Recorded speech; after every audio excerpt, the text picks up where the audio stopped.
We're coming on the air tonight with a monstrous and deadly hurricane barreling toward Jamaica, already destroying an entire island in the Caribbean. Look at this, ripping apart homes, flipping buildings, the earliest Cat 5 on record in this area. We've got team coverage on where Beryl goes next and what it means for the Southeast here at home. Then our live network exclusive with the first Democratic lawmaker to publicly call on President Biden to withdraw from the race, even as the White House Chief of Staff, we're just learning, calls an all-hands meeting for tomorrow, according to sources.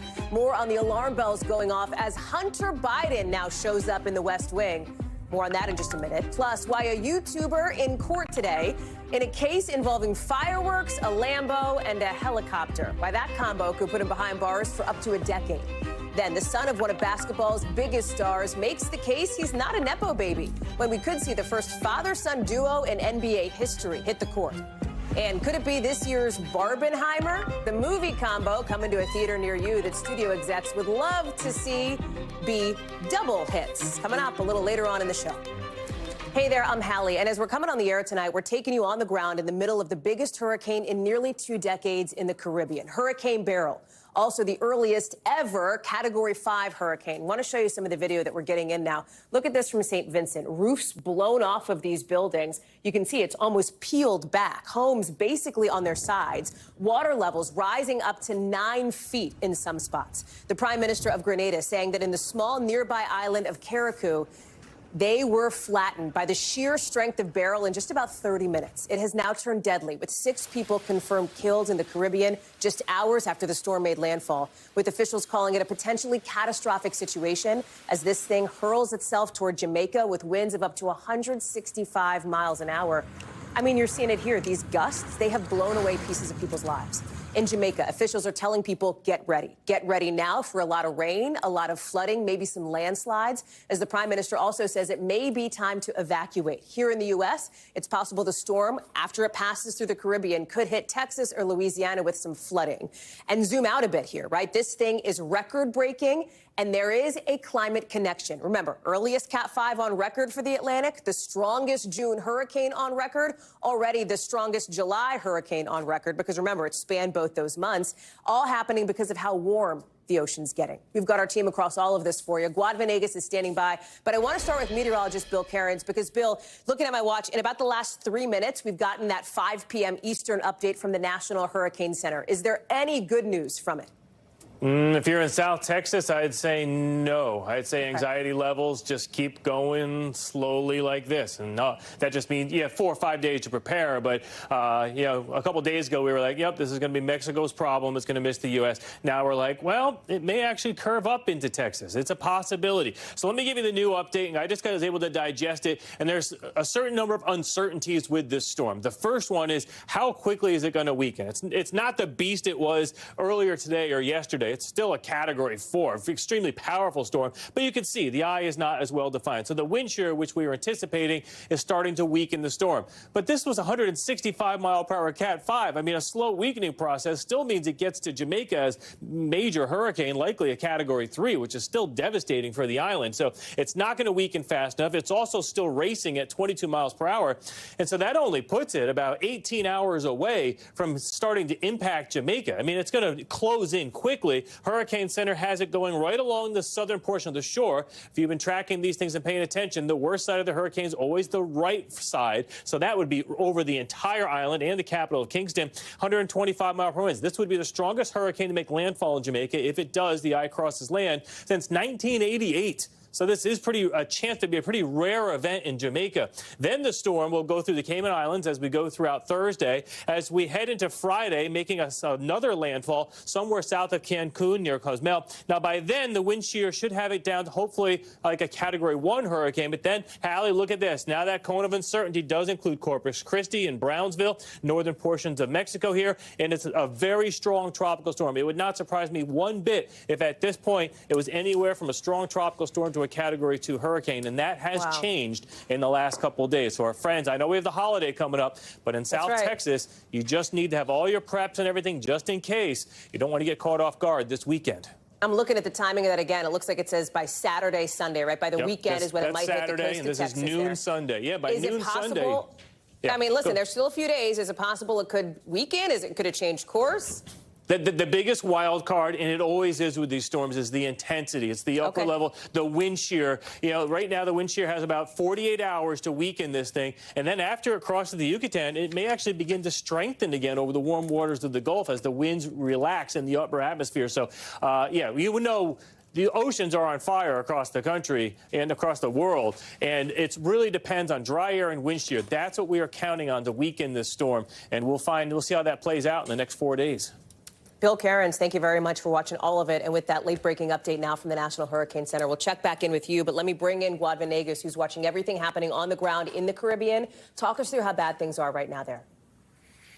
Hallie, well, local authorities in Grenada and St. Vincent and the Grenadines, as well as Barbados, are still assessing the damage. We've seen some of the images of what was left by the hurricane. We've seen windows, doors, and roofs torn off, like we can see here in St. Vincent. Now, the hurricane made landfall in the island of Carriacou in Grenada. That's where most of the reports of the bad damage are coming from. The Prime Minister of Grenada said they were only able to communicate with local authorities using a satellite phone as of this morning. They said the roads were unpassable, and they were focusing on clearing those roads to begin, of course, assessing that damage. Let's hear from the Prime Minister speaking earlier today. All of the evidence suggests that the storms are going to become more frequent, and they are going to be more powerful and strong, as Hurricane Beryl has demonstrated. This storm developed into a Category 4 storm in record time. We had very little time to prepare. Now, we also have reports of damage in North Venezuela. In fact, 2 of the reported deaths are from Venezuela. This is what's going on in the areas where the storm already passed. Meanwhile, in Jamaica, people are doing everything they can to prepare. The government is asking individuals to shelter in place. But for those that are not in a structure that can withstand the force of a hurricane, they are asking them to go to one of the shelters that has been set up by the government. Hallie? Guad Venegas watching all of it for us. Guad, thank you very much for that reporting. Appreciate it. Back here to Washington now with a number of other very big headlines tonight and new developments in just the last hour, with the White House Chief of Staff set to hold an all-hands tomorrow. This big call with all staff, according to sources familiar with this discussion, as Team Biden tries to steady the ship, even with calls now, including the first from a Democratic lawmaker, again, the president's own party, for President Biden to step down from the ticket. We will be joined by that lawmaker live in just a moment for a network exclusive interview. You see Lloyd Doggett right there. He'll join us in a second, who says today he is hopeful that President Biden will make what he describes as the painful and difficult decision to withdraw. And while he's the first to put his name behind that call, he may not be the last. Now, Vermont Senator Peter Welch didn't go that far, but is calling the campaign's push to dismiss concerns inappropriate. Look at Illinois Congressman Mike Quigley, pointing to how the president's performance could drag down ballot races. Rhode Island Senator Sheldon Whitehouse said he only saw blips of the President Biden he knew. Former Congressman and former presidential candidate Tim Ryan saying that while the president promised to bridge the political gap to the next generation, that bridge collapsed last week. This is tough talk. And one key voice in the party, former House Speaker Nancy Pelosi, while she's sticking behind the president for now, in an extraordinary interview, she's stressing he's got to clear things up and he's got to do it fast. I think it's a legitimate question to say, is this an episode or is this a condition? My recommendation is for him to have some interviews with serious journalists, no holds barred, any questions fair, and just sit there and be Joe. We've got every angle covered on this. NBC's Ryan Nobles is joining us, but I want to start with Aaron Gilchrist, who's posted up near the White House. And Aaron, let's start with this all hands now that the chief of staff has called. Presumably, and I don't know if we have reporting on this, the message will be they are looking to stay the course, that the president's not going anywhere. Talk us through it, the damage control of it all today. Yeah, you got it exactly right, Hallie. That is the point, as we understand it from sources familiar with the planning here, of this all-hands call that the White House Chief of Staff plans to hold tomorrow with the entirety of the executive office and the vice president's office as well. This is an opportunity, as we understand it, for Jeff Zients to reinforce the message that we know was sent to senior aides last week, and that is that weather the storm, keep your heads down, continue to do the work that is expected of the White House staff. And that is a message that we are hearing both from inside the White House and from the campaign as well at this point that they want to stay the course, continue to push the message that President Biden has been advancing over the last several months about his ability to continue to do the job for 4 more years. And so much of what we've heard from surrogates, as you referenced, the former House Speaker, has been that Joe Biden has the character and judgment to continue to do the job as opposed to his opponent, former President Trump. We heard from the White House Press Secretary Karine Jean-Pierre today as well, laying out the reality that the president will be getting out there more, as has been suggested over the last several days. He added to his schedule stops in Wisconsin and in Pennsylvania at the end of this week. He'll do that sit-down interview with ABC News on Friday. In addition to this stop we expect him to make on Sunday. She also addressed questions from the press corps at the White House about the president's health and about his mental ability. I want you to hear a little bit of the response from Karine Jean-Pierre to some of those questions. As it relates to, something like a cognitive test, to the question that you're asking me about what the speaker, former speaker said, obviously she can speak for herself. His team, who has said, the medical team said it is not warranted in this case. We're also learning today there's an expectation that we will not only see the White House and the campaign working to stop the bleeding, as you say, Hallie, there's also sources telling us that the Biden family is going to be stepping up and doing more. We understand that the president's son, Hunter Biden, was at the White House today, has been with him since the family gathered at Camp David over the weekend, and that he's been in some of those meetings. We don't know the degree to which he may have engaged in those meetings, but he's been at least in the room and on some calls. And that is representative of an increasing presence of the Biden family in the weeks to come, because they're concerned that the president's team hasn't been doing all that it can to support him and to make him to look better, quite frankly, Hallie. Yeah, Aaron Gilchrist, a lot to follow. Thank you. Ryan Nobles, let me bring you into the conversation here. You have Lloyd Doggett now publicly calling on the president to withdraw. You have concern privately from donors, from at least 4 other Democratic lawmakers talking to NBC News about their skepticism that President Biden can see this through. You have the former House Speaker musing aloud publicly whether there is a medical condition that the president suffers from, while, of course, acknowledging that she still backs him, at least for now. Based on your reporting, is this just the beginning of the dam starting to break open, or can, based on everything that Aaron just went through, the Biden campaign and the White House try to plug this? Yeah, I mean, we're going to overuse this analogy, right, of the water crushing up against the dam. We've already overused it today, my friend. I know. But the Doggett revelation, that's the first bit of water kind of, spitting through that dam. We've seen some other examples. Jared Golden, who's a conservative Democrat from Maine, posting an op-ed today where he suggests that Donald Trump's going to win anyway, and Democrats should just accept that. It's not the end of the world. That's not the end of democracy. It's just something that's going to happen. He's one of 5 Democrats in a Trump district. Yeah, right, exactly. And then we also have Jim Clyburn, who may be the strongest supporter of Joe Biden in the House Democratic caucus. This is the guy that endorsed him before the South Carolina primary, which really led to him winning the Democratic primary. He actually opened the door to the idea that Kamala Harris could be the nominee. Listen to what he said earlier today. I will support her if he were to step aside. But I want to support her going forward sometime in the future. I want this ticket to continue to be Biden-Harris.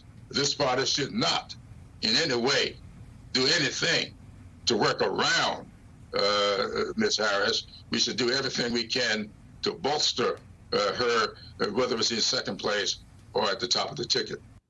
And this came after he made this emphatic defense for President Biden staying in the race. But it's an example, Hallie, of how a lot of Democrats are kind of talking around this big problem. Yeah. They're not coming out and saying that it's time for President Biden to step down, but they're acknowledging what a problem it is. Congressman Connolly, who I just had on the program before us, saying the same thing. The White House is not doing enough outreach to make sure that Democrats stay on this boat before it sinks. You just sense that everything is in a very unstable position now for Democrats at perhaps one of the most crucial times in this campaign. Ryan, I'm going to ask you to stand by for just a second, because I want to bring in somebody who has been quite direct about how he feels about the situation. And that, of course, is Congressman Lloyd Doggett. Congressman, thank you so much for being on with us. Good to join you this afternoon. So you write that that you did not come to this decision lightly. Can you explain why you ultimately did decide to speak out publicly at this moment today? You know, when my wife and I watched the debate last Thursday, we were so hoping for the momentum to overcome the lag that we've had in the last year. Instead, we were disappointed to see lies by Trump not refuted effectively and an effective defense of the successes of the Biden administration. I was so moved by that evening that the next morning I was out to talk on the floor of Congress with our leadership and with as many of my colleagues as I could find to express the view that it was time for a replacement and for President Biden to step aside. Coming home to Texas this weekend, I would say that the input from my constituents has been 10-1 in favor of replacing President Biden on the ticket. And then with the Supreme Court decision on Monday, we know that if a criminal and his gang take over the White House, there will be no checks and balances from the courts, and a real danger that we could get a Republican Congress where he's basically empowered to do whatever he wants in the way of recrimination and revenge against his opponents and all the horrible policies that he would institute at home and abroad. You are, at least at the moment now, Congressman, as you well know, out on, to a degree, a limb by yourself, the only Democratic lawmaker who has now put your name behind this call for President Biden to step aside. Have you heard from any other colleagues who feel the same way? Yes, I have, and I understood it was a limb when I crawled out on it. I've been in Congress. You can tell I'm not the most youthful member there, and I'm not the most endangered member, and I thought it was time for me to speak up, not for any self-gain, but because I think the risk to our country is so great, and we need to have the strongest candidate possible in order to assure that the values that we hold for our democracy are not traded for an authoritarian strongman bent on revenge against his opponents. Do you expect any of the other colleagues that you've heard from to follow your lead? I'm hopeful that some of them will. Maybe more importantly is that they express their views privately to the White House. It's only natural, as you were describing, that the staff and the family gathers, though I would hope that he has more advice than from Hunter Biden, but that they gather in support of him. Stand by your man. But we need the reality of the discontent that's out there among those of us who fear a Republican House and Senate and who fear for the future of our country. And just to look at the cold, hard numbers from the polls that they went down instead of going up. You mentioned the White House here. Has anybody from the White House or from the Biden campaign reached out to you today since you released that statement? No, I haven't heard from them. I did call yesterday afternoon, courtesy call to let them know of my concern and that I wanted to speak directly to the president about the need for him to step aside. Though I recognize that's as challenging a decision for him as was true in other circumstances for President Lyndon B. Johnson, whose district I have the heart of now to represent. So to be clear then, Congressman, you did not speak directly to the president? I have not. Is there anything that you could hear from him or see from him that would get you to change your mind? Well, there's plenty I could see from him, and you referred to some of it just a few minutes ago. You would think after the kind of performance that we saw there, he would be out engaging not with a teleprompter, but with one reporter after another to answer the hard questions that are out there. I think that's more important to me than a cognitive test or anything else, is to demonstrate that last Thursday was an aberration and that he's ready to actively engage and answer all the hard questions again and again. That's the kind of engagement we need to have if he chooses to stay in the race. I hope that he will put country first. I know Trump would never do that, but that he will put country first and decide to step aside, give us a fair, open, democratic with a small d convention and a lead up to that convention. I think there are a number of candidates that could come in and provide us a stronger message in trying to prevent a Trump authoritarian takeover. Well, to that point, Congressman, you did not say in your statement who you think the nominee should be, if not President Biden. So who are the names? Who do you want to see lead the ticket? Is it Kamala Harris? Is it somebody else?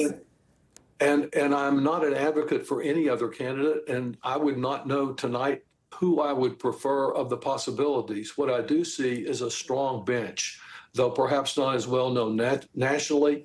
We've got several governors. We've got several members of the United States Senate, undoubtedly the vice president, maybe some other members of the cabinet.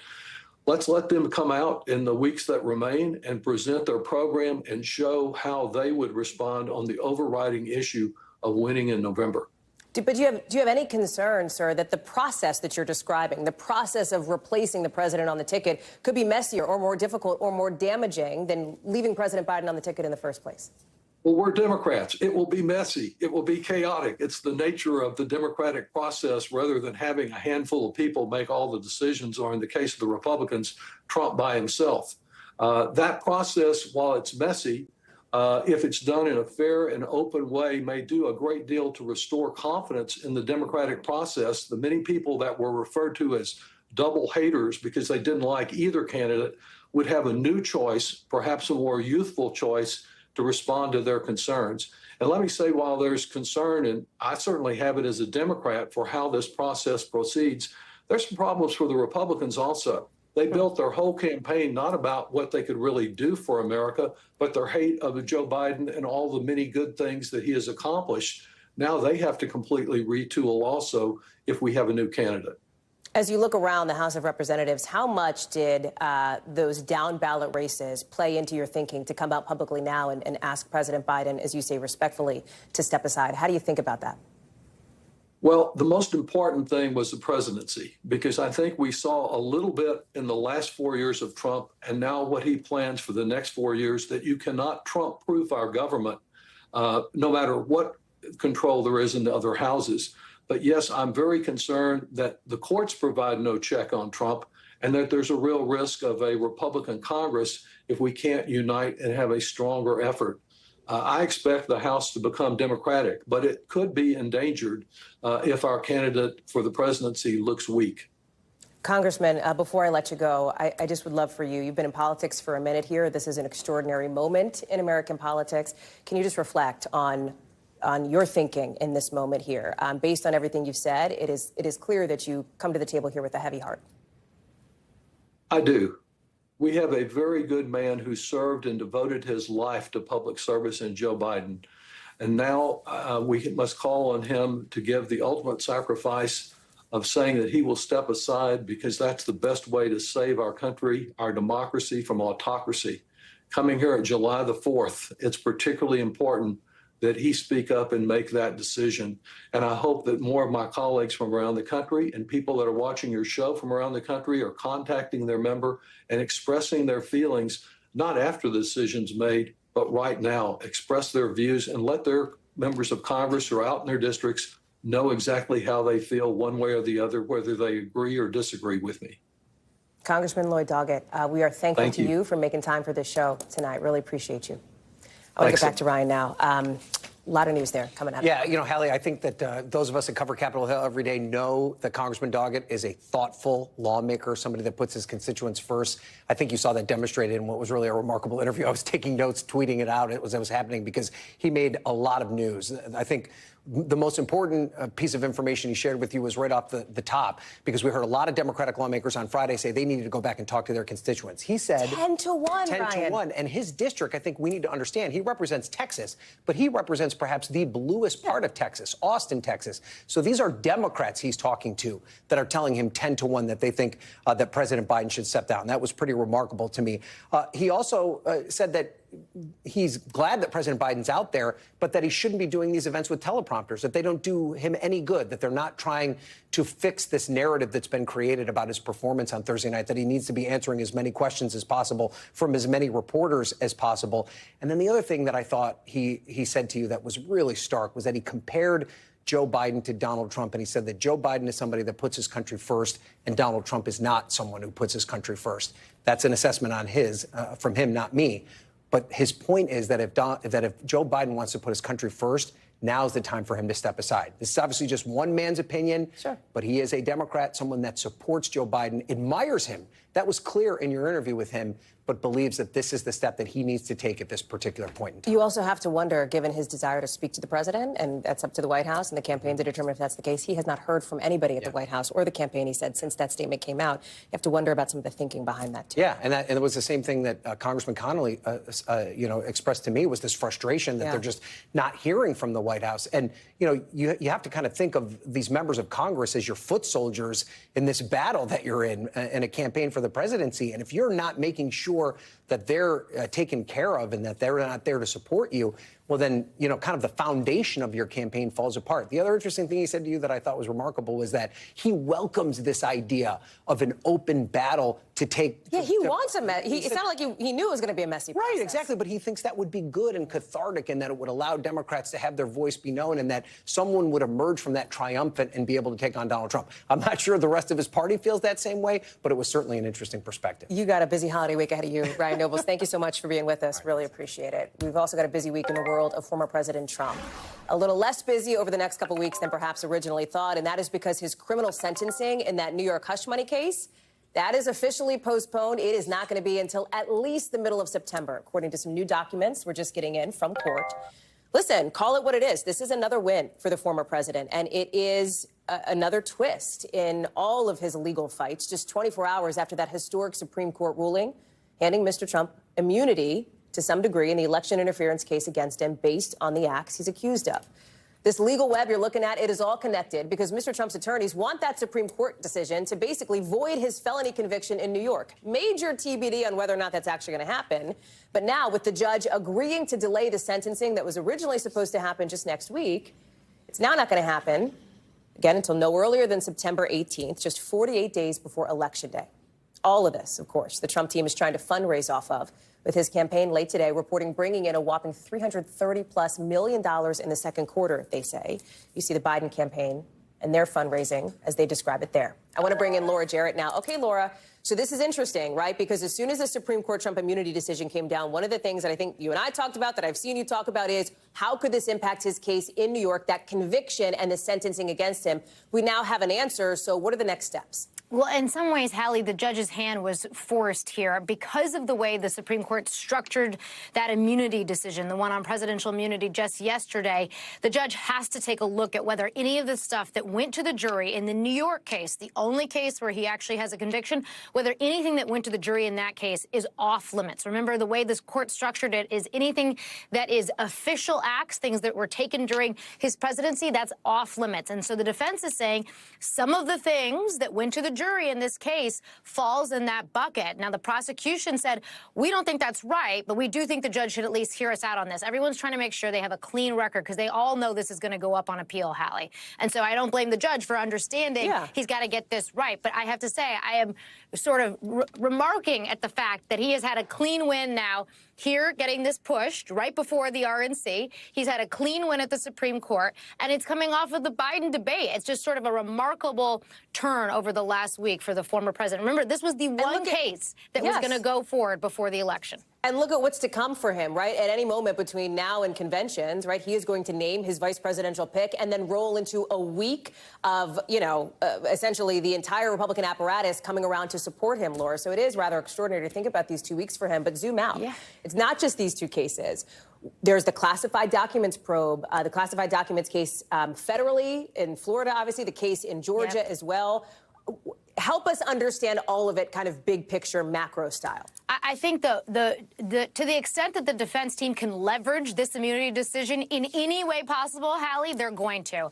I expect to see as soon as today or tomorrow them bring it up in the Florida case. Remember, right there, Judge Cannon in Florida, that's the one on the classified documents. She, too, is supposed to be deciding whether or not he's immune in this case. Now, you might say, well, it had to do with stuff that happened after he was no longer president. But the defense position is sort of the idea was conceived while he was still president. So maybe that's still immune. Again, it's a gray area here, but he's going to use it to try to delay in that case, even though he doesn't even have a trial date in that case. He's going to use this as leverage as much as he can across all of these 4 cases, Hallie. Laura Jarrett, a busy one for you too, friend. Thank you very much for being with us. Tonight, the FDA has given the green light to a new drug, only the second, showing promising results in helping to slow down the impact of Alzheimer's. This is a big deal because it could mean maybe some relief for the nearly 7 million Americans who are living with Alzheimer's, estimated to believe to be living with Alzheimer's, 65 and older, a number that could go up to something like 14 million in the next couple of decades, according to the Alzheimer's Association. It's also a long-awaited win for the maker of the drug, Eli Lilly, which has seen a lot of delays to get to this point. Berkeley Loveless is following this one for us. It's critical here. It's now another option for patients. Yeah, so this is exciting news. So the drug is called Kisunla from Eli Lilly, and basically it targets amyloid. So this is that sticky plaque in the brain that's thought to play a role in the disease. And so what they found in clinical trials is it slowed the progression of the disease by 35% after 18 months. And so this was similar to another drug on the market called Leqembi. And so this is really exciting. It basically just gives patients more time with their loved ones. But it's also important to note that this does come with some significant side effects. So it can come with brain swelling and brain bleeding. And so most of the patients in the trial did experience mild side effects, but there was 3 deaths linked to the trial, so that is also important to note. But there's also not very many treatment options for people with Alzheimer's disease, so doctors will be looking for signs of this potential side effect, but really this is what really patients have. They have. All of it developing tonight and a significant decision there. Thank you very much, Berkeley. Appreciate it. Coming up, the mother of an American missing in the Bahamas for weeks tells NBC News she sensed something wasn't right. We'll tell you why Chicago police are now involved in a live report coming up. Plus, the dengue fever alert in one state. More on that in just a sec.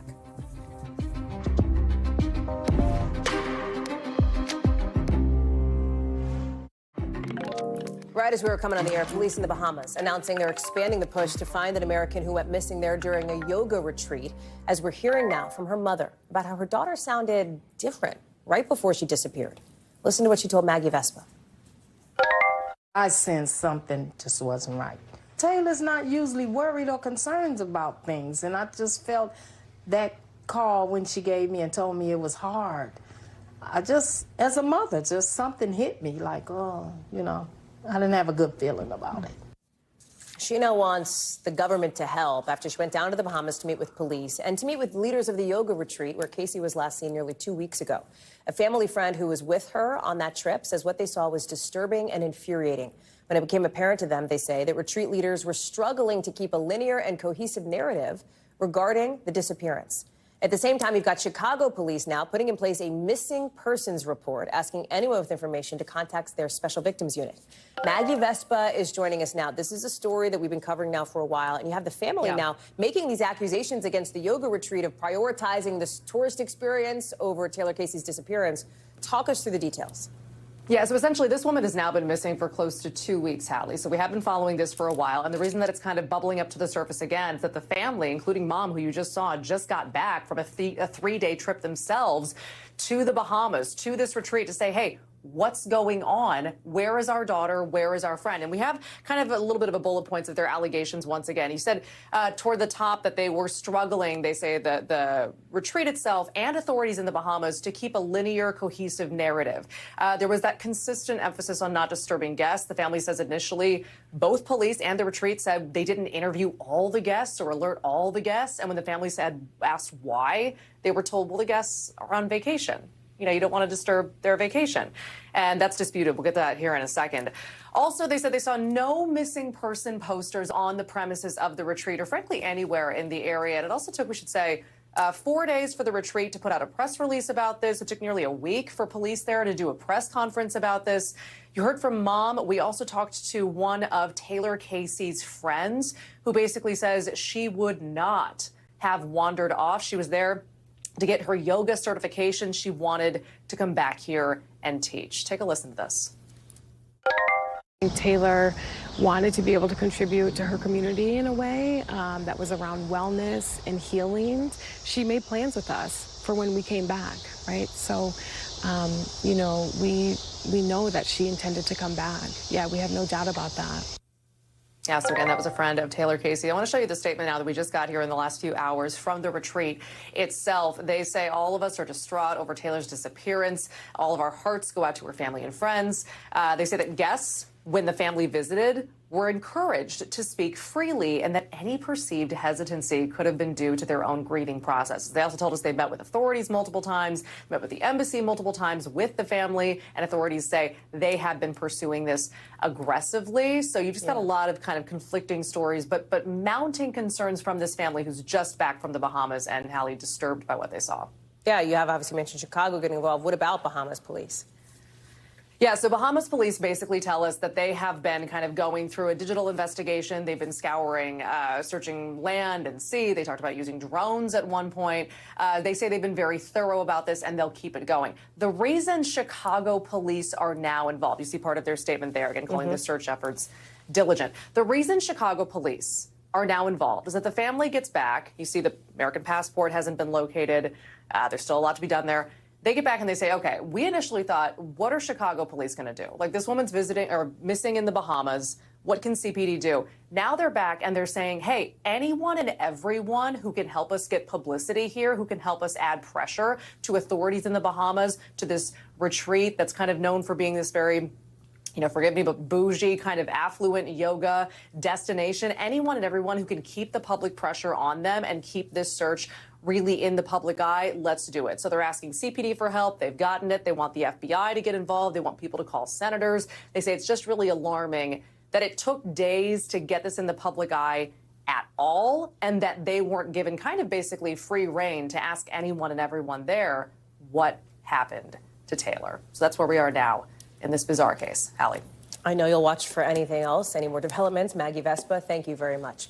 Let's get you over to the 5 things our team thinks you should know about tonight. Number 1, Rudy Giuliani officially disbarred today in New York after a court found the former, remember, mayor of New York City repeatedly lied about former President Trump's 2020 election loss. A spokesperson for Giuliani says he will appeal. Number 2, the Arizona trial for the so-called doomsday mom is now pushed back until next year. Lori Vallow's defense says they need more time to review potential evidence. Vallow is facing charges in the death of her 4th husband and the attempted murder of her former nephew-in-law.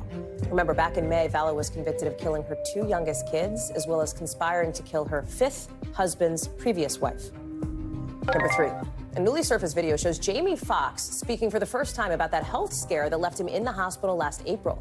He says he got a bad headache, asked his friend for Advil, and then, and I'm quoting here, said, "I was gone for 20 days. I don't remember anything." Foxx has never said what the mystery illness was. Number 4, a brand of mushroom-infused candy now getting recalled after dozens of people got sick. Some of them even ended up in the hospital. So we're talking about Diamond Shrooms brand products, all flavors, that apparently contained a higher than normal amount of a certain chemical. If you've got them, look at this, throw them away. You can also return them to get your money back. Number 5, officials from the River Send Police Brigade say they're feeling pretty good about security.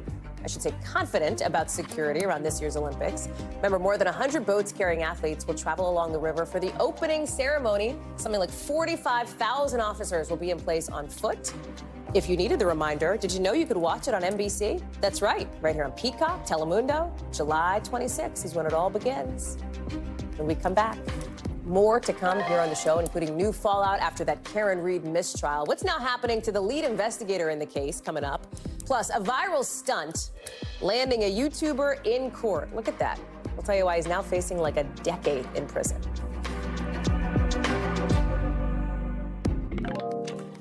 NBC News covers hundreds of stories every day, and because it can be tough to read or watch or listen to them all, our bureau teams have done it for you. This is what they tell us is going down in their regions in a segment we call The Local. Out of our Northeast Bureau, the Massachusetts state trooper who sent inappropriate text about Karen Reed's case has now been relieved of duty after the judge declared a mistrial. State police started investigating him after Reed's defense team claimed he didn't properly investigate her boyfriend's death, manipulated evidence, and said bad things about her. He acknowledged in court that he did make comments that were unprofessional, but says he did not compromise the investigation. Out of our Midwest Bureau, the FBI is investigating after more than 170 gravestones were vandalized at Jewish cemeteries in Cincinnati. Some of those tombstones date back to the 1800s. Local officials aren't really sure when it happened, but they want anybody who visited recently to let them know if they saw anything suspicious. And out of our Southern Bureau, officials are putting out an alert about dengue fever in the Florida Keys after 2 confirmed cases of it. Remember, the CDC has also put out that national warning about a higher risk of those dengue infections. So far, something like 2,000 cases have been reported this year. So listen, 4th of July is just around the corner. For a lot of us, that means fireworks. Maybe a good time to brush up on your local laws so you don't end up like one YouTuber who ended up in court today after he took 4th of July fireworks to truly the next level. NBC's Dana Griffin has more on why this viral stunt now has him facing up to a decade in prison. It was supposed to be the, quote, craziest 4th of July video. A Lamborghini, a helicopter, and loads of fireworks filmed on a dry lake bed. But the high-flying stunt now landing its creator in court. Sukmin Choi, better known on YouTube as Alex Choi, charged with placing explosives in an aircraft without acquiring a permit, according to the criminal complaint. He pleaded not guilty in federal court today. The original 11-minute video, now removed from YouTube, features Choi wildly driving a Lamborghini Hurricane across the dried-up lake bed outside of Los Angeles, according to the complaint. All while two models inside the helicopter shoot mortar-style fireworks, relentlessly pounding the $240,000-plus sports car. An exhilarating chase sequence like something out of a movie. One that could land Choi in prison for up to 10 years.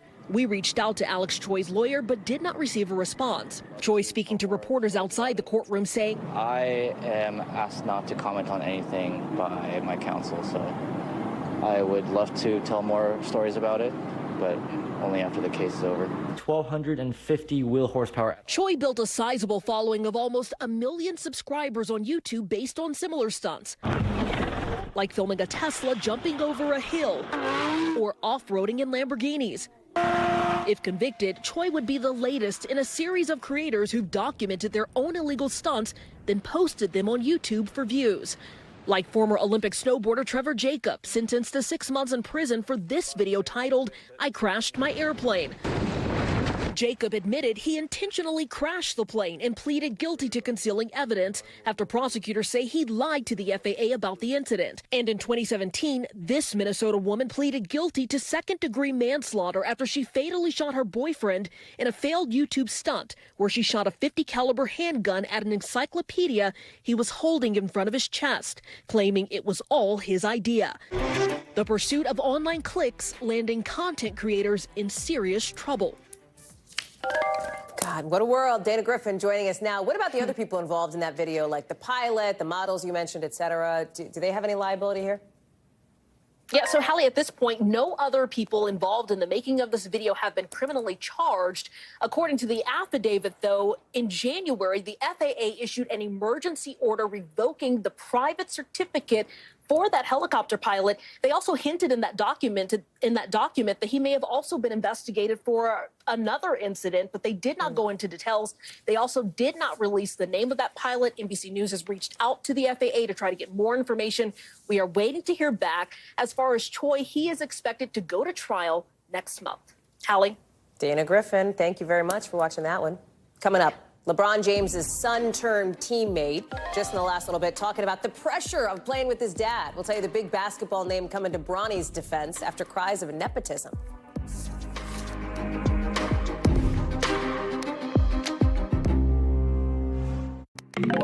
The LA Lakers, not too long ago this afternoon, introducing their 2024 draft picks, including, have you heard? Bronny James. You know, he's the son of LeBron James, and he was talking about this sort of flood of criticism now over his selection, with some people suggesting that nepotism, not talent. I've been dealing with stuff like this for my whole life, so it's nothing different, but it's more amplified for sure. But I can get through it. LeBron and Bronny are now the first father-son duo in the history of the NBA. LeBron's 39, Bronny's 19. We have literally never seen an NBA player good enough for long enough to play with or even against their son, ever. Morgan Chesky is joining us now. It's like a moment, and it was super interesting to listen to Bronny today, with some people arguing, hey, maybe he's not good enough to be on the Lakers. Look at his stats at USC, with such a huge spotlight on him because of who his dad is. Yeah, massive spotlight here, Hallie. And you mentioned those stats at USC where he did play as a freshman. Of course, that season cut short by that stunning cardiac injury that he has since recovered from. The stats at USC, 4.8 points, 2.8 rebounds, 2.1 assists. Those stats typically would not land someone in the NBA, but if you're Bronny James, as we found out today, that is a bit of a different story. However, he would be the first to say, as he did today, Hallie, that he is there to learn, he is there to develop as a player, and he knows there's not a guaranteed spot necessarily on the starting roster, at least, and he made repeated references to developing in the league, and that's also what we heard from head coach J.J. Redick. Take a listen.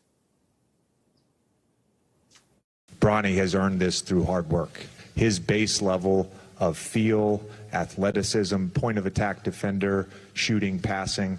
There's a lot to like about his game. And as we sort of build out our player development program holistically, he's going to have a great opportunity to become an excellent NBA player. So let's talk about some of the pressure that comes with being the son of LeBron James, now on the same team as LeBron James. Many reporters there in that press conference were throwing that question at Bronny time and time again. And he kind of made the good point here, Hallie, that he is the son of LeBron James, and he's been playing basketball his entire life. Pressure isn't necessarily anything new, nor has it been people questioning his ability. This is just a much larger scale, much larger stage. And so certainly he's doing his best to try to keep that at bay. But he did acknowledge that, he is hearing the people chirping from the sidelines here. Hallie? Well, there will be chirping regardless of what you do, Morgan, like regardless of who you are. What's interesting about this, too, is that it's not like nepotism is not a thing in sports or, acting or any other industry. Why do you think, what is your sense based on your reporting that it has become such a big deal here? Is it because LeBron James is like the superstar of superstars or what? Certainly to some degree. I mean, we're talking about the L.A. Lakers here with an athlete, the likes of which we have not seen in the NBA. As you mentioned, his body of work, now the only player ever to be good enough, long enough to have his son join him. And so I think that is a large testament here to it. Incredibly visible here, both father and son. But as you mentioned, this is not rare by any means. Let's look at the NFL here. We know that the Patriots, well, they had an assistant coach with the last name of Belichick. I don't think that was an accident. And then, of course, if you look at the Cowboys front office, there's a lot of people there with the last name of Jones. But look at this stat. 12 of 34 NFL head coaches were related to current or former ones. And of the 717 on-field coaches, at least 93% had a father, son, or brother who was a current or former NFL coach. I do want to wrap with a quick story here in the basketball nepotism world here, Hallie. Thanasis Antetokounmpo, brother of Giannis on the Milwaukee Bucks.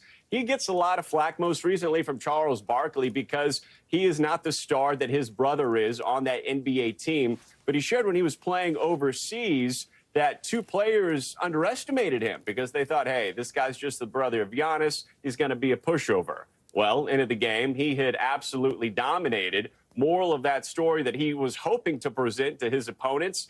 Yeah, if you get to that level, having a name may be acknowledged, but you don't stay there without a fair amount of talent and an incredibly lot of hard work. Hallie? That is for sure. Morgan Chesky, thank you very much. Live for us there from L.A. We'll see what happens once the season starts. Appreciate it.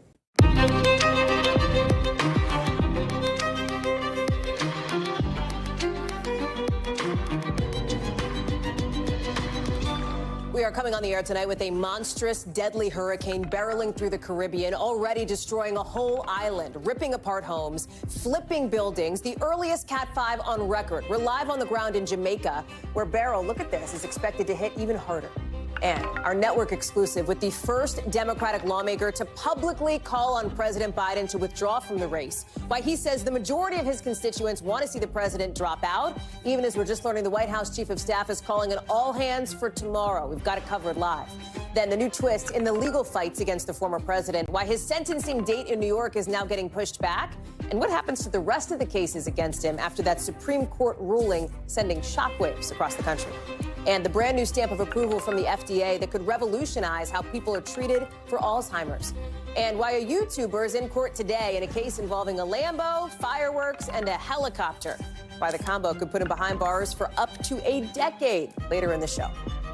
Hey, I'm Hallie, and as we come on the air tonight, we're taking you on the ground in the middle of the biggest hurricane in nearly 2 decades, Hurricane Beryl. Also the earliest ever Category 5. Look at this. You're about to see it here. Some of the roofs just totally blown off houses. Homes basically on their sides. Water levels coming up to 9 feet. You see some of the roofing here just peeled back from the top of that building. The Prime Minister of Grenada says the small nearby island of Carriacou was basically flattened in just 30 minutes by how strong this storm was, and it is deadly. 6 people confirmed dead across the Caribbean just hours after it made landfall there, with officials calling it potentially catastrophic as the storm hurls itself toward Jamaica. Winds up to 165 miles an hour. You see the gusts here. It's just blowing away pieces of people's lives.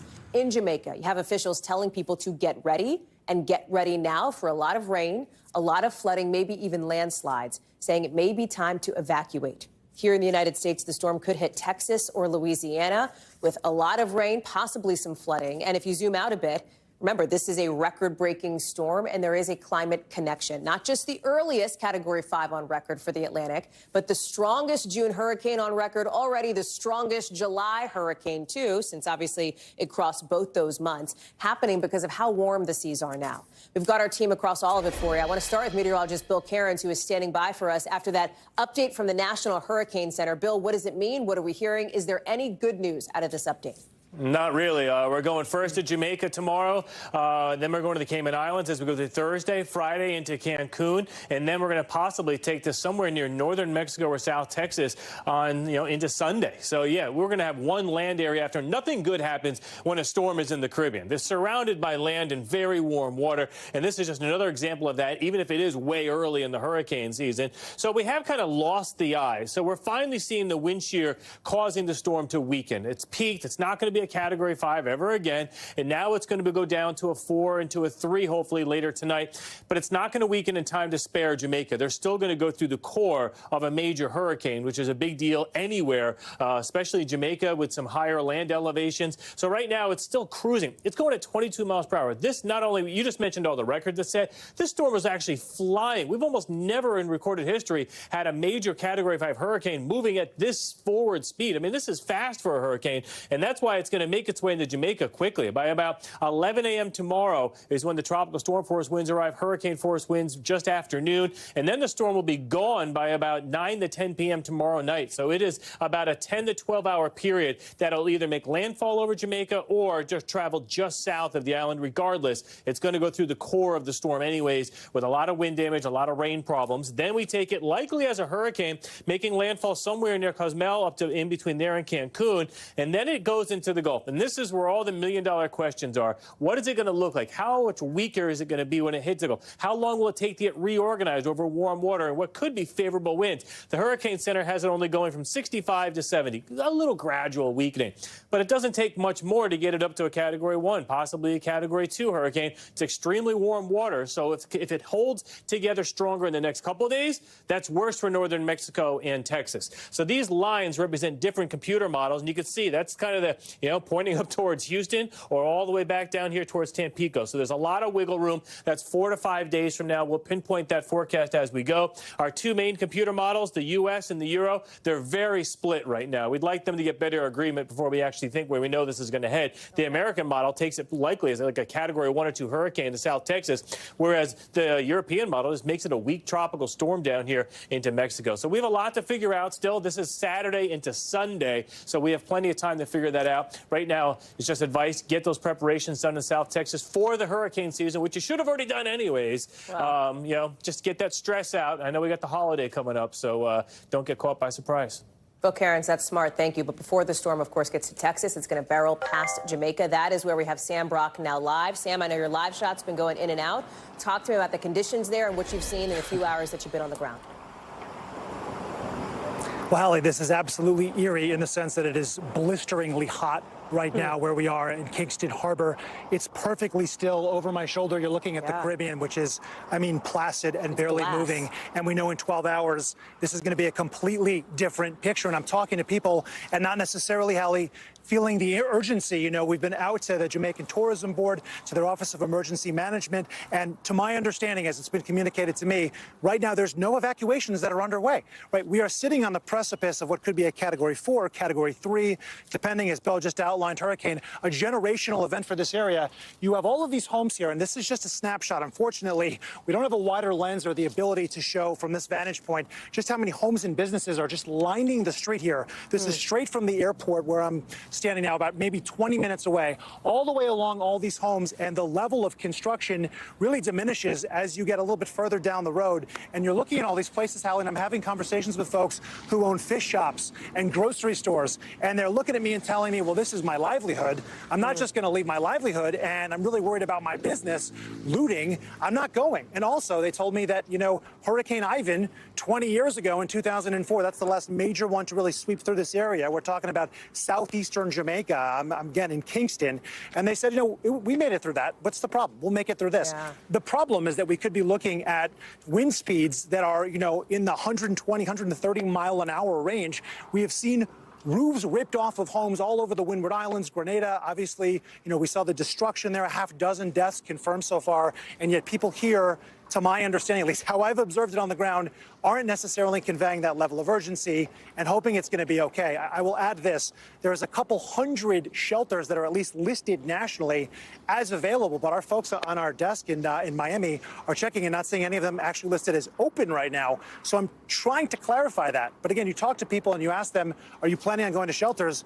The answer generally is no. The guidance from the Prime Minister here is to leave low-lying areas. It does not get more low-lying than where I'm standing right now, and I don't see anyone changing location on the precipice of this hurricane making landfall within the next, 12 to 16 hours. I got to tell you, Sam, it is striking to sort of see the maps from Bill, to see the track, to see how strong this could be, and then to see you and your live shot. I mean, it looks like a beach day. I mean, it looks absolutely, as you say, totally calm as glass in the Caribbean. The sun is shining. It feels very normal.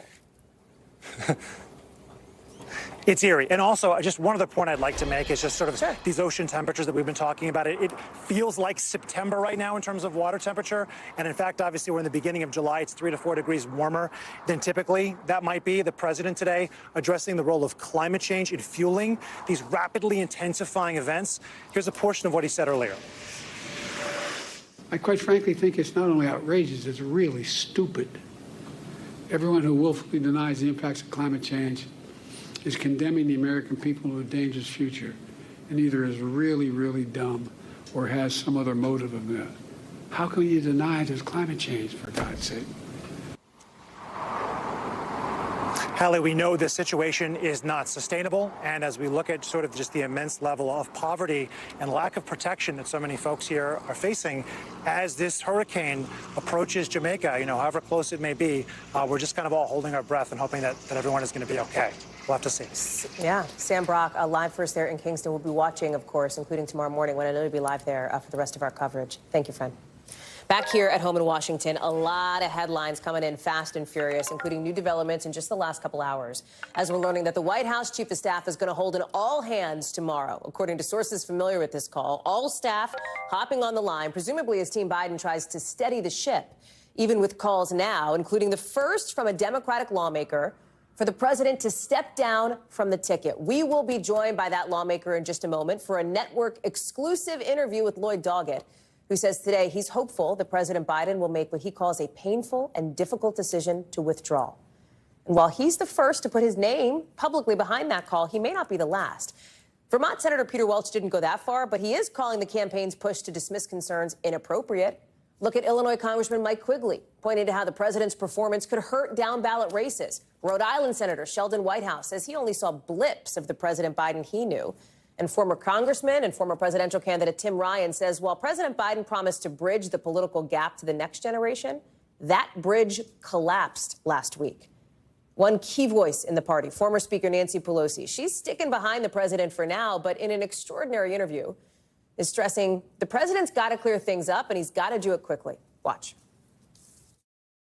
I think it's a legitimate question to say, is this an episode or is this a condition? My recommendation is for him to have some interviews with serious journalists, no holds barred, any questions fair, and just sit there and be Joe. We've got every angle covered on this. NBC's Ryan Nobles is joining us, but I want to start with Aaron Gilchrist, who's posted up near the White House. And Aaron, let's start with this all hands now that the chief of staff has called. Presumably, and I don't know if we have reporting on this, the message will be they are looking to stay the course, that the president's not going anywhere. Talk us through it, the damage control of it all today. Yeah, you got it exactly right, Hallie. That is the point, as we understand it from sources familiar with the planning here, of this all-hands call that the White House Chief of Staff plans to hold tomorrow with the entirety of the executive office and the vice president's office as well. This is an opportunity, as we understand it, for Jeff Zients to reinforce the message that we know was sent to senior aides last week, and that is that weather the storm, keep your heads down, continue to do the work that is expected of the White House staff. And that is a message that we are hearing both from inside the White House and from the campaign as well at this point, that they want to stay the course, continue to push the message that President Biden has been advancing over the last several months about his ability to continue to do the job for 4 more years. And so much of what we've heard from surrogates, as you referenced, the former House Speaker, has been that Joe Biden has the character and judgment to continue to do the job as opposed to his opponent, former President Trump. We heard from the White House Press Secretary Karine Jean-Pierre today as well, laying out the reality that the president will be getting out there more, as has been suggested over the last several days. He added to his schedule stops in Wisconsin and in Pennsylvania at the end of this week. He'll do that sit-down interview with ABC News on Friday, in addition to this stop we expect him to make on Sunday. She also addressed questions from the press corps at the White House about the president's health and about his mental ability. I want you to hear a little bit of the response from Karine Jean-Pierre to some of those questions. As it relates to, something like a cognitive test, to the question that you're asking me about what the speaker, former speaker said, obviously she can speak for herself. His team, who has said, the medical team said it is not warranted in this case. We're also learning today there's an expectation that we will not only see the White House and the campaign working to stop the bleeding, as you say, Hallie. There's also sources telling us that the Biden family is going to be stepping up and doing more. We understand that the president's son, Hunter Biden, was at the White House today, has been with him since the family gathered at Camp David over the weekend, and that he's been in some of those meetings. We don't know the degree to which he may have engaged in those meetings, but he's been at least in the room and on some calls. And that is representative of an increasing presence of the Biden family in the weeks to come, because they're concerned that the president's team hasn't been doing all that it can to support him and to make him to look better, quite frankly, Hallie. Yeah, Aaron Gilchrist, a lot to follow. Thank you. Ryan Nobles, let me bring you into the conversation here. You have Lloyd Doggett now publicly calling on the president to withdraw. You have concern privately from donors, from at least 4 other Democratic lawmakers talking to NBC News about their skepticism that President Biden can see this through. You have the former House Speaker musing aloud publicly whether there is a medical condition that the president suffers from, while, of course, acknowledging that she still backs him, at least for now. Based on your reporting, is this just the beginning of the dam starting to break open, or can, based on everything that Aaron just went through, the Biden campaign and the White House try to plug this? Yeah, I mean, we're going to overuse this analogy, right, of the water crushing up against the dam. We've already overused it today, my friend. I know. But the Doggett revelation, that's the first bit of water kind of, spitting through that dam. We've seen some other examples. Jared Golden, who's a conservative Democrat from Maine, posting an op-ed today where he suggests that Donald Trump's going to win anyway, and Democrats just accept that. It's not the end of the world. That's not the end of democracy. It's just something that's going to happen. He's one of 5 Democrats in a Trump district. Yeah, right, exactly. And then we also have Jim Clyburn, who may be the strongest supporter of Joe Biden in the House Democratic caucus. This is the guy that endorsed him before the South Carolina primary, which really led to him winning the Democratic primary. He actually opened the door to the idea that Kamala Harris could be the nominee. Listen to what he said earlier today. I will support her if he were to step aside. But I want to support her going forward at some time in the future. I want this ticket to continue to be Biden-Harris. This party should not in any way do anything to work around Ms. Harris. We should do everything we can to bolster her, whether it's in second place or at the top of the ticket.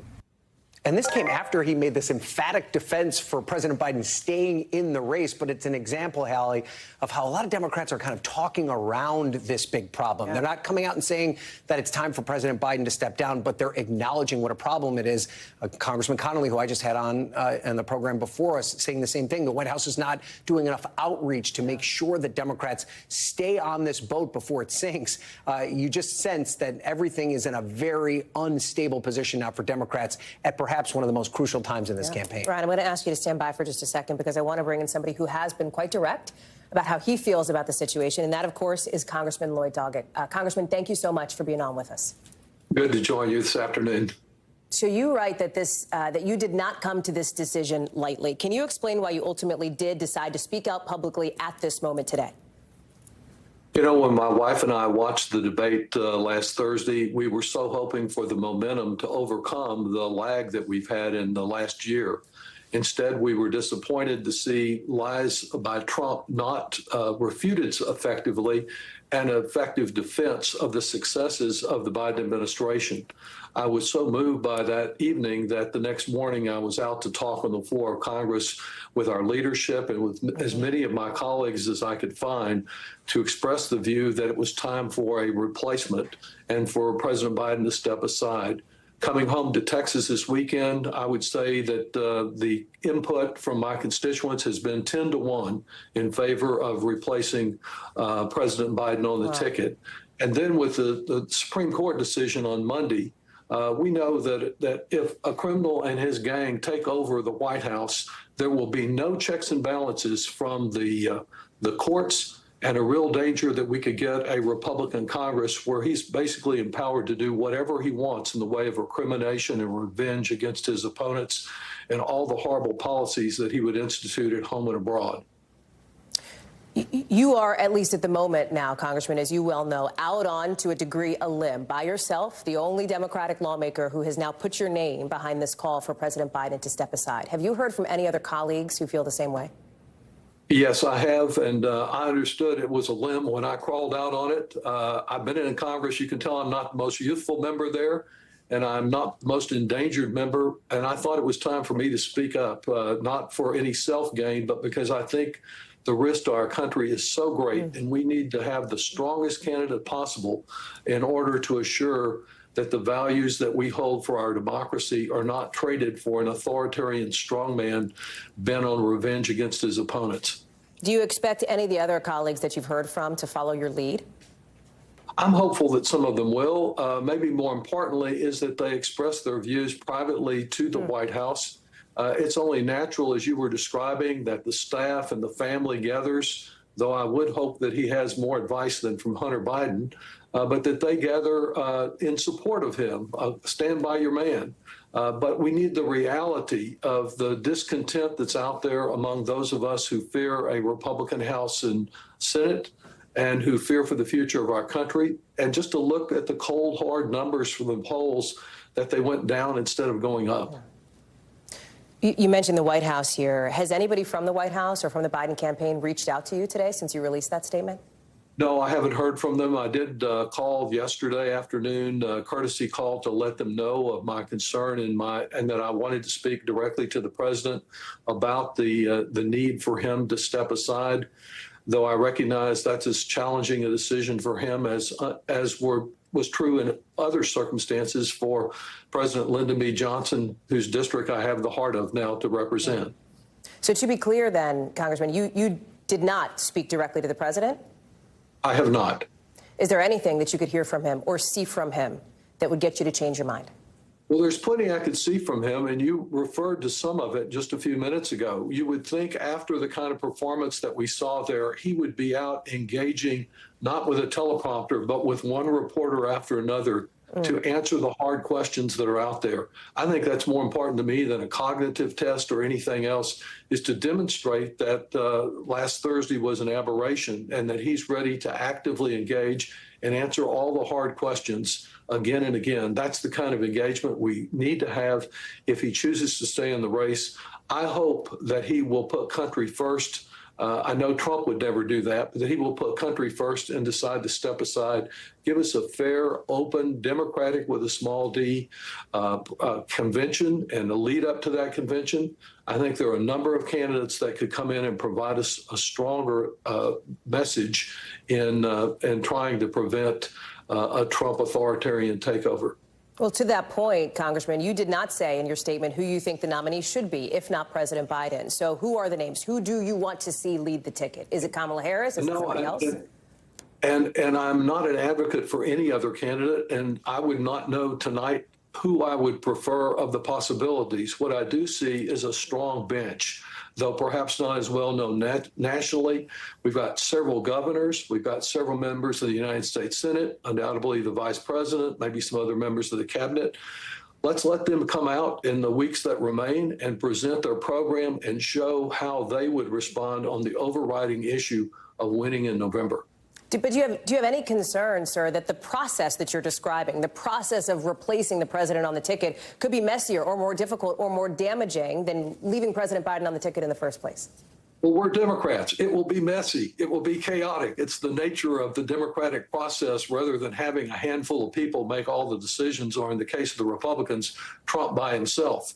That process, while it's messy, if it's done in a fair and open way, may do a great deal to restore confidence in the democratic process. The many people that were referred to as double haters because they didn't like either candidate would have a new choice, perhaps a more youthful choice, to respond to their concerns. And let me say, while there's concern, and I certainly have it as a Democrat, for how this process proceeds, there's some problems for the Republicans also. They built their whole campaign not about what they could really do for America, but their hate of Joe Biden and all the many good things that he has accomplished. Now they have to completely retool also if we have a new candidate.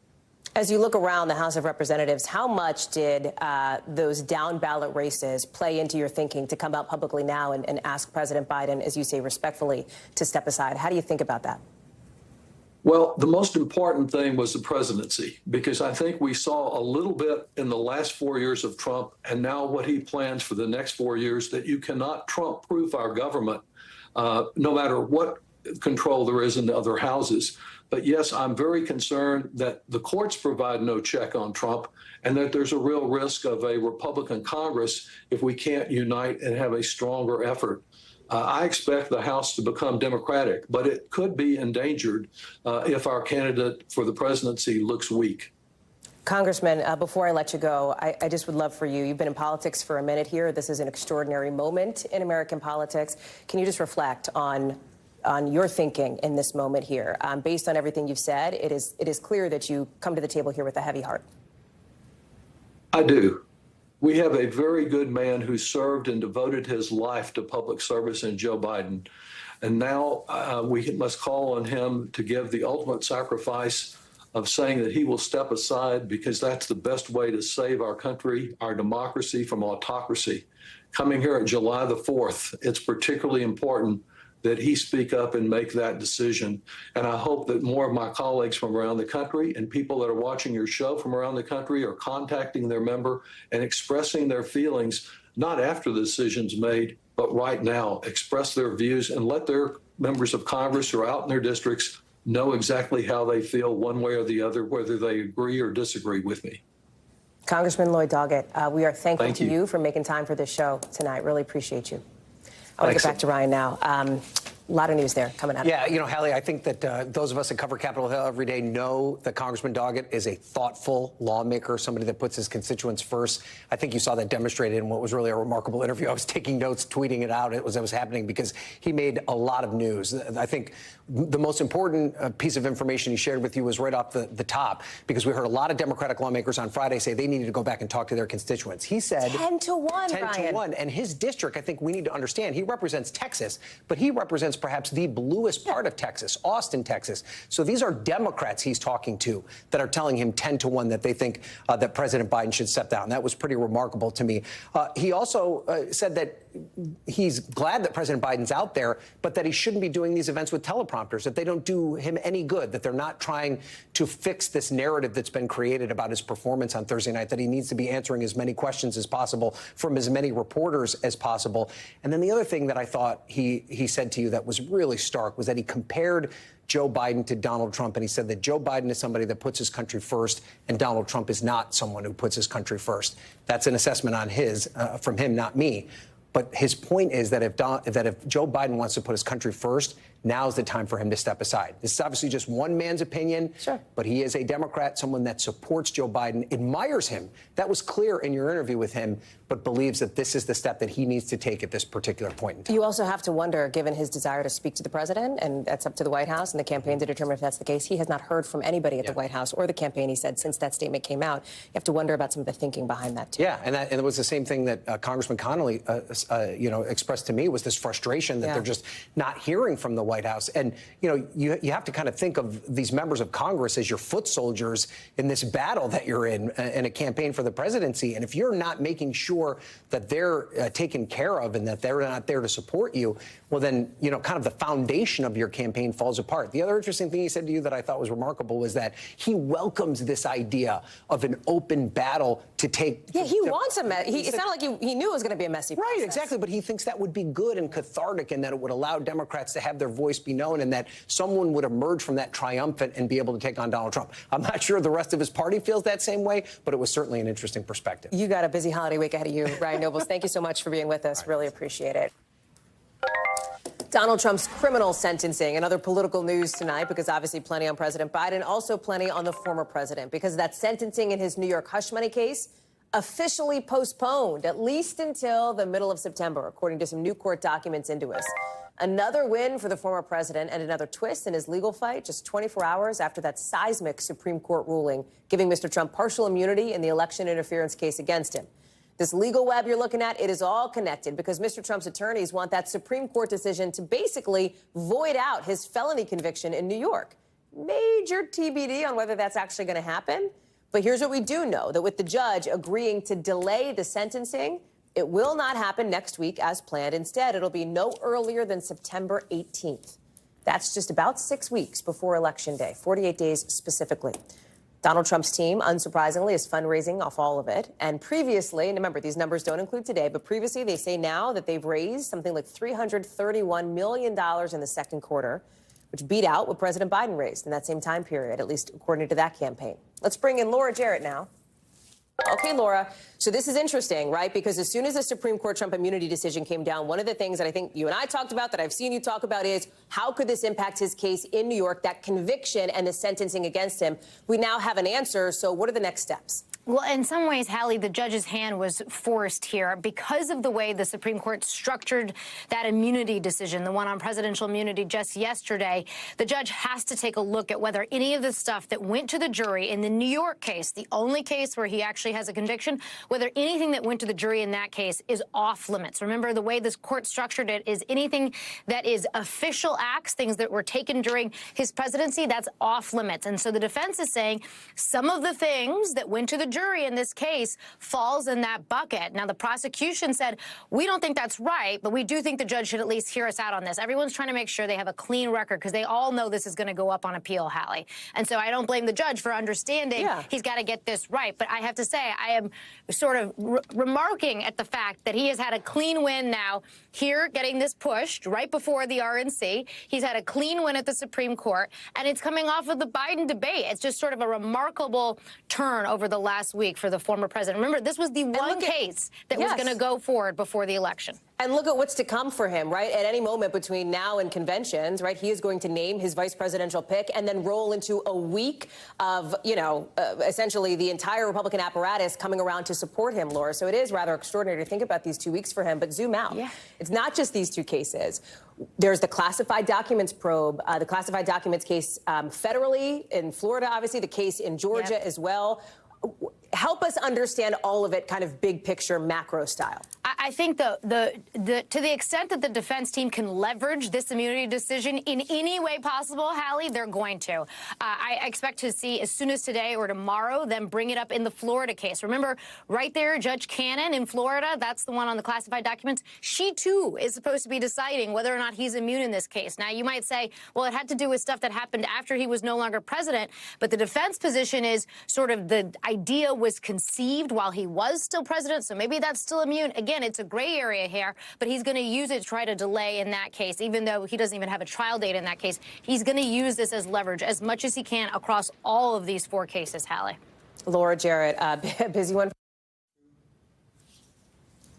Coming up, officials in India say more than 100 people are dead after a stampede during a religious event, what officials think may have caused the sudden panic. Plus, the U.S. now spending millions of dollars to help make a bird flu vaccine, when you might be able to actually get it, and whether or not you really need it. Next.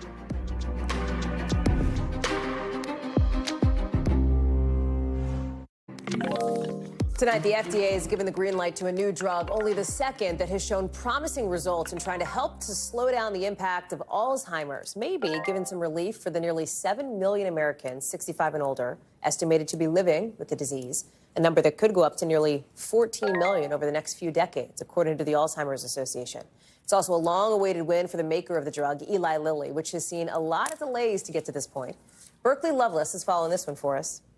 It's critical here. It's now another option for patients. Yeah, so this is exciting news. So the drug is called Kisunla from Eli Lilly, and basically it targets amyloid. So this is that sticky plaque in the brain that's thought to play a role in the disease. And so what they found in clinical trials is it slowed the progression of the disease by 35% after 18 months. And so this was similar to another drug on the market called Leqembi. And so this is really exciting. It basically just gives patients more time with their loved ones. But it's also important to note that this does come with some significant side effects. So it can come with brain swelling and brain bleeding. And so most of the patients in the trial did experience mild side effects, but there was 3 deaths linked to the trial. So that is also important to note. But there's also not very many treatment options for people with Alzheimer's disease. So doctors will be looking for signs of this potential side effect. But really, this is what really patients have. They have. All of it developing tonight and a significant decision there. Thank you very much, Berkeley. Appreciate it. Let's get you over to the 5 things our team thinks you should know about tonight. Number 1, Rudy Giuliani officially disbarred today in New York after a court found that the former New York City mayor repeatedly lied about former President Trump's 2020 election loss. The spokesperson for Giuliani says, remember, the former New York mayor, city, says he will appeal the decision. Number 2, the Arizona trial for the so-called doomsday mom now pushed back until next year. Lori Vallow's defense says they need more time to review potential evidence. Vallow's facing charges in the death of her 4th husband and the attempted murder of her former nephew-in-law. Remember, back in May, Vallow was convicted of killing her 2 youngest children, as well as conspiring to kill her 5th husband's previous wife. Number 3, the U.S. says it'll pay Moderna like $170 million to help develop a vaccine that could be used to treat bird flu in humans. The vaccine's in the very early stages of testing. It wouldn't be available until at least next year. It uses the same mRNA technology that's in the COVID vaccine. The CDC says the risk of bird flu in humans is still very low. So far, we've seen 3 documented cases in people this year. Number 4, a brand of mushroom-infused candy now getting recalled after dozens of people got sick, some of them even ending up in the hospital. So this is it, Diamond Shrooms, all the various flavors of the candy. The company says it contained a higher than normal amount of a certain chemical. The FDA says if you have them, toss them or go return them to get your money back. Number 5, officials from the Riversend Police Brigade say they're feeling confident about security around this year's Olympics. It would be far bigger news if they had said the opposite, of course. Remember, about 100 boats carrying athletes will travel the river for the opening ceremony, with some 45,000 officers in place for it. Do you remember where you can watch the Olympics and the opening ceremony? It's right here, babe. NBC, Peacock, Telemundo, July 26th. I know you'll be there. When we come back, a lot more to get to here on the show, including new details tonight in a case that's making headlines around the world for years. Plus, why one viral stunt has a YouTuber facing nearly a decade behind bars. We're getting into it in just a sec.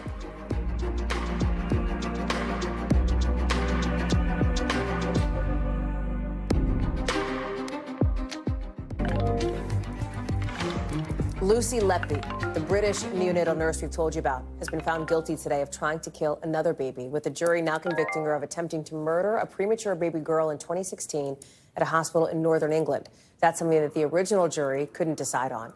Letby has denied hurting babies. You'll remember she's serving a life sentence with no chance of release after she was found guilty back in August of murdering 7 infants and trying to kill another 6. This comes after that stunning New Yorker article called into question whether she was guilty at all. Sky News' Greg Milam has more. The moment Lucy Letby was led away from her home by police, the woman who is the most prolific serial child killer in modern British history. Take a seat in there for me, Lucy. An experienced nurse with responsibility for some of the smallest and most vulnerable, who used her position instead to murder 7 of the babies in her care. She'd already been convicted of also attempting to murder 6 others, one of them twice. Now a jury has convicted her of trying to kill yet another baby. It happened here in the neonatal unit of the Countess of Chester Hospital. The jury shown this video tour to understand its layout. This used to be Nursery 1, also coined the hot room. This is where the sickest patients were brought. It was in this room Letby displaced the breathing tube of an extremely premature baby girl, barely 2 hours old. The jury was told she was caught virtually red-handed by consultant Ravi Jairam, walking in on her as the baby suffered a life-threatening collapse. But Letby doing nothing. The alarms that should have been sounding were silent. The child, identified as baby K, was transferred to another hospital and died days later. The prosecution didn't allege Letby's action had caused her death. The motivation for Letby's actions remains unclear. Prosecutors at her original trial said she enjoyed playing God, enjoyed the drama of efforts to save babies she'd attacked. A public inquiry into events at the Countess of Chester Hospital through 2015 and 2016 will begin to hear evidence in September. It will investigate the conduct of staff at the hospital and the culture in the wider NHS. What Lucy Letby did was a cruel, calculated, cynical campaign of child murder, the judge said. She was already sentenced to spend the rest of her life in prison. The families of the babies she attacked condemned to life sentences of their own. Greg Milam, Sky News, Manchester Crown Court. NBC News covers hundreds of stories internationally every day, and because it can be tough to read or watch or listen to them all, our teams around the world have done it for you. Here's a look at what they're watching in a segment we call The Global. More than 100 people have been killed after a stampede during a religious event in India, according to officials there. Most of them were women and children. Just horrific. Officials say they don't know what caused this sudden panic that sent thousands of people rushing out of a tent. Local news reports say officials think heat and suffocation inside could have been a factor. Out of Israel, the mother of former Israeli hostage Noah Argamani has died of brain cancer just about 3 weeks after her daughter was rescued from Gaza. Leora Argamani had become one of the faces of the hostage crisis after her daughter's abduction was caught on camera. The 26-year-old thanked her mother for, quoting here, being strong and holding on all this time just so I could see you at least one more time. And in Kenya, violent protests across the country over a pretty unpopular tax plan, with people there asking the president to step down. Riot police holding shields, carrying wooden clubs, threw tear gas grenades, charged at the demonstrators. The country's president is facing the worst crisis of his nearly 2 years in office, with Kenya's population really reeling from the high cost of living. Back here at home now, 4th of July just around the corner. For a lot of us, it maybe means fireworks, and maybe it means a good time to brush up on your local laws so you don't end up like one YouTuber in court today after he took 4th of July fireworks to truly the next level in a stunt that has gone viral. NBC's Dana Griffin has more on why he's now facing up to 10 years behind bars. It was supposed to be the, quote, craziest 4th of July video. A Lamborghini, a helicopter, and loads of fireworks filmed on a dry lake bed. But the high-flying stunt now landing its creator in court. Sukmin Choi, better known on YouTube as Alex Choi, charged with placing explosives in an aircraft without acquiring a permit, according to the criminal complaint. He pleaded not guilty in federal court today.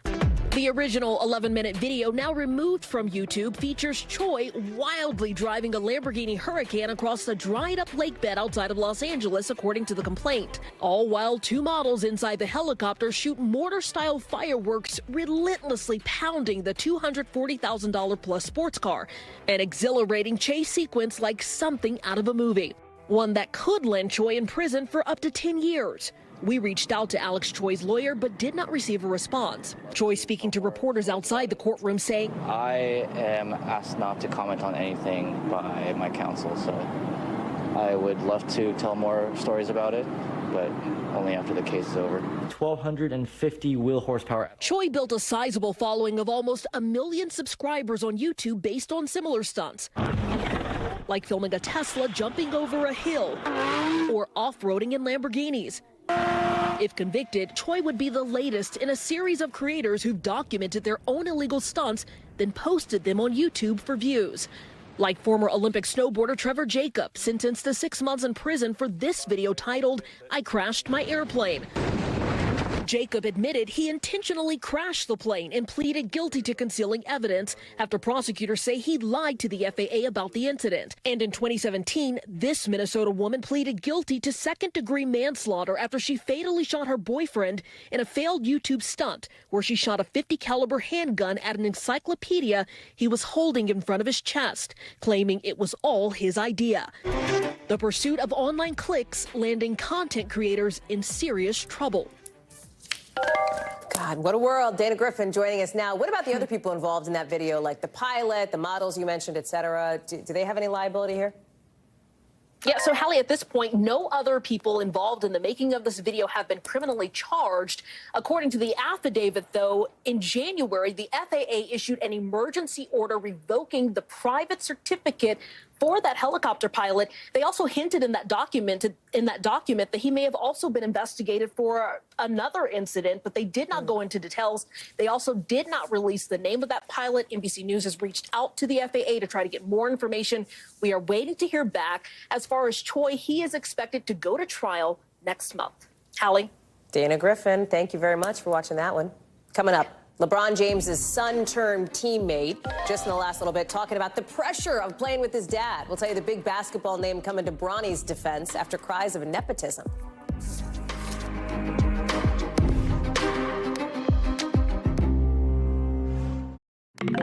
The LA Lakers, not too long ago this afternoon, introducing their 2024 draft picks, including, have you heard? Bronny James. You know, he's the son of LeBron James, and he was talking about this sort of flood of criticism now over his selection, with some people suggesting that nepotism, not talent, is what got him drafted. Listen. I've been dealing with stuff like this for my whole life, so it's nothing different, but it's more amplified for sure, but I can get through it. LeBron and Bronny are now the first father-son duo in the history of the NBA. LeBron's 39, Bronny's 19. We have literally never seen an NBA player good enough for long enough to play with or even against their son, ever. Morgan Chesky is joining us now. It's like a moment, and it was super interesting to listen to Bronny today, with some people arguing, hey, maybe he's not good enough to be on the Lakers. Look at his stats at USC, with such a huge spotlight on him because of who his dad is. Yeah, massive spotlight here, Hallie. And you mentioned those stats at USC where he did play as a freshman. Of course, that season cut short by that stunning cardiac injury that he has since recovered from. The stats at USC, 4.8 points, 2.8 rebounds, 2.1 assists. Those stats typically would not land someone in the NBA, but if you're Bronny James, as we found out today, that is a bit of a different story. However, he would be the first to say, as he did today, Hallie, that he is there to learn, he is there to develop as a player, and he knows there's not a guaranteed spot necessarily on the starting roster, at least, and he made repeated references to developing in the league. And that's also what we heard from head coach J.J. Redick. Take a listen. Bronny has earned this through hard work. His base level of feel, athleticism, point of attack defender, shooting, passing, there's a lot to like about his game. And as we sort of build out our player development program holistically, he's going to have a great opportunity to become an excellent NBA player. So let's talk about some of the pressure that comes with being the son of LeBron James, now on the same team as LeBron James. Many reporters there in that press conference were throwing that question at Bronny time and time again. And he kind of made the good point here, Hallie, that he is the son of LeBron James, and he's been playing basketball his entire life. Pressure isn't necessarily anything new, nor has it been people questioning his ability. This is just a much larger scale, much larger stage. And so certainly he's doing his best to try to keep that at bay. But he did acknowledge that, you know, he is hearing the people chirping from the sidelines here. Hallie? Well, there will be chirping regardless of what you do, Morgan, like regardless of who you are. What's interesting about this, too, is that it's not like nepotism is not a thing in sports or, you know, acting or any other industry. Why do you think, what is your sense based on your reporting that it has become such a big deal here? Is it because LeBron James is like the superstar of superstars or what?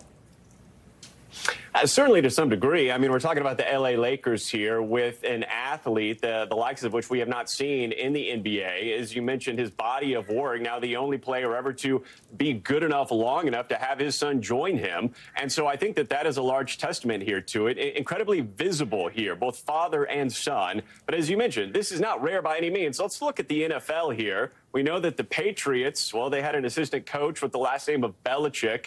I don't think that was an accident. And then, of course, if you look at the Cowboys front office, there's a lot of people there with the last name of Jones. But look at this stat. 12 of 34 NFL head coaches were related to current or former ones. And of the 717 on-field coaches, at least 93% had a father, son, or brother who was a current or former NFL coach. I do want to wrap with a quick story here in the basketball nepotism world here, Hallie. Thanasis Antetokounmpo, brother of Giannis on the Milwaukee Bucks.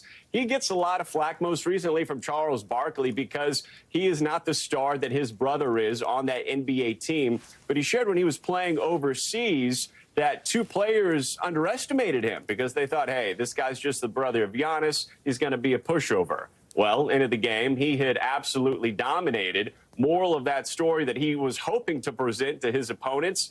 Yeah, you know, if you get to that level, having a name may be acknowledged, but you don't stay there without a fair amount of talent and an incredibly lot of hard work. Hallie?